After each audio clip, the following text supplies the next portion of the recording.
Un Premier ministre au-dessus de la mêlée qui a assumé ses fonctions aujourd'hui. Il a présenté les excuses de la Belgique pour la déportation des Juifs pendant la Seconde Guerre mondiale.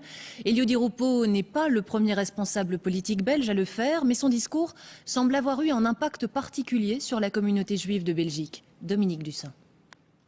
C'était il y a 70 ans. Plus de 25 000 juifs et tziganes ont été raflés et réunis ici à la caserne d'Aussin de Malines, antichambre des camps d'extermination nazis.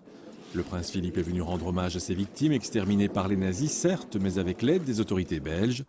Dès 2002, Guy Verhofstadt avait reconnu la responsabilité de l'État belge avant de présenter les excuses du pays 3 ans plus tard.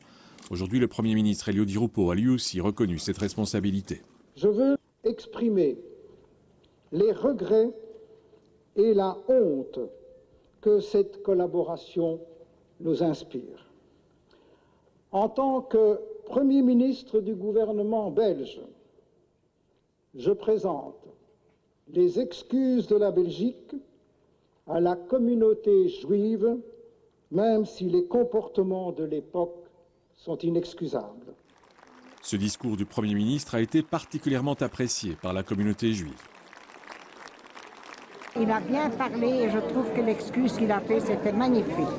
Le plus explicite que j'ai entendu jusqu'à aujourd'hui. Et ça fait du bien. Ça fait du bien, il a accentué, il a dit les choses comme il faut, il n'y a pas d'ambiguïté. Le Sénat devra bientôt à son tour examiner la responsabilité belge dans l'extermination des Juifs.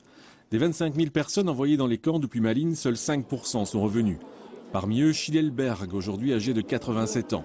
Ce véritable survivant est passé par 10 camps d'extermination, a croisé le terrible docteur Mengele et a vu ses amis disparaître dans les flammes des fours crématoires. Mais lui sait que de nombreux Belges ont aussi aidé les Juifs.